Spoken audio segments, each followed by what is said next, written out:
In the Talking Heads song Once in a Lifetime, the refrain repeats over and over, "Same as it ever was, same as it ever was."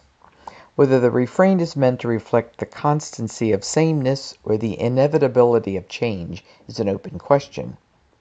There is in life a tension between the predictability of change and growth and the permanence and stability of reality.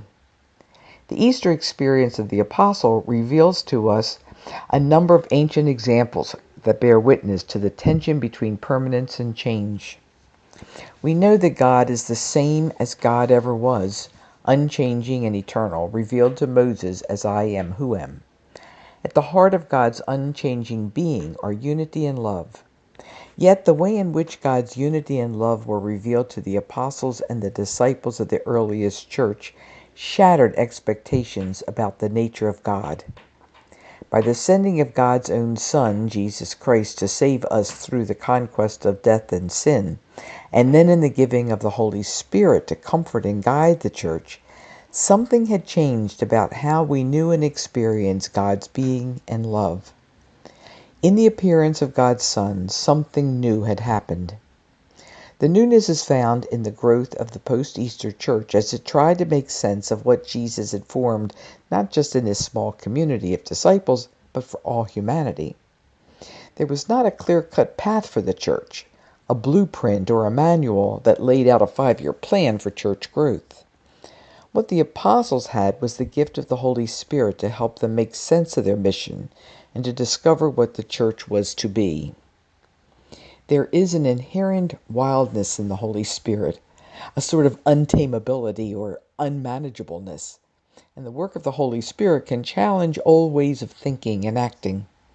It certainly challenged the early church, as we can see in the extended encounter between Peter and Cornelius in the Acts of the Apostles. By means of visions, prayer, and the experience of the Holy Spirit, Peter is brought to a new realization. God has given the Holy Spirit even to the Gentiles. If this does not seem shocking, it's because we have lost a sense of wonder shared by Peter and the apostles that even the Gentiles can be saved. But Peter's shock registers throughout Acts chapter 10. The newness of Gentile inclusion resonates through Peter's proclamation, "I truly understand that God shows no partiality, but in every nation, anyone who fears him and does what is right is acceptable to him." This is new, something radically new, head-spinning even, for a new path is being cleared for the universal mission of the church. Peter doesn't wait to consult with the other apostles, but acts on the experience of the Holy Spirit in their midst. One cannot deny the shocking change that came upon the disciples of Jesus through the Holy Spirit and the newness of Gentile inclusion. But this newness also found its resting place in a state of permanence, that is, an unchanging love of God. For what the church was called to do was to bring the whole world the call to keep God's commandment, something old, made new in the revelation of the Son and the Holy Spirit. "This is my commandment, that you love one another as I have loved you."